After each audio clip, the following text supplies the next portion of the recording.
बोले भगवान महावीर स्वामी की जय। प्रभु दर्शन से नरक न पाया, संत सजन का संग कराया, बल बुद्धि और विद्या देकर सब जीवों में श्रेष्ठ बनाया।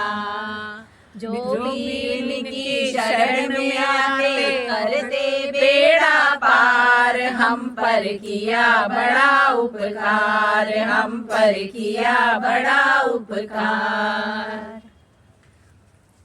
धर्म प्रेमी बंधुओं, बहुत ही शुभ प्रसंग है।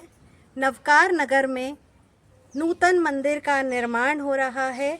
मुनि सुव्रत स्वामी एवं दादाबाड़ी के निर्माण में आज टाकड़ी महोत्सव का दिन आ चुका है। यह टाकड़ी महोत्सव हम सब के लिए बहुत ही खास है, क्योंकि छत्तीसगढ़ नहीं अपितु पूरे भारतवर्ष में परम पूज्य प्रन्यास प्रवर विनय कुशल जी महाराज साहब एवं परम पूज्य साध्वी श्री स्नेह श्री महाराज साहब की पावन प्रेरणा से यह अद्भुत महोत्सव होने जा रहा है।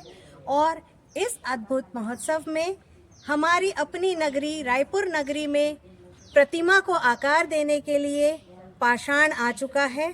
और 5 दिसंबर 2025 दिन शुक्रवार को 108 वीर माता पिताओं के द्वारा उस पाषाण की पहली गढ़ाई होगी और उसे मूर्ति का रूप दिया जाएगा। ऐसे शुभ प्रसंग में हम आप सभी को अपनी इस मंगलमय यात्रा में आमंत्रित करते हैं। इस अद्भुत पल के साक्षी बने, यह हमारी और श्री संघ की आप सबसे विनती है। जय जय जिनेन्द्र।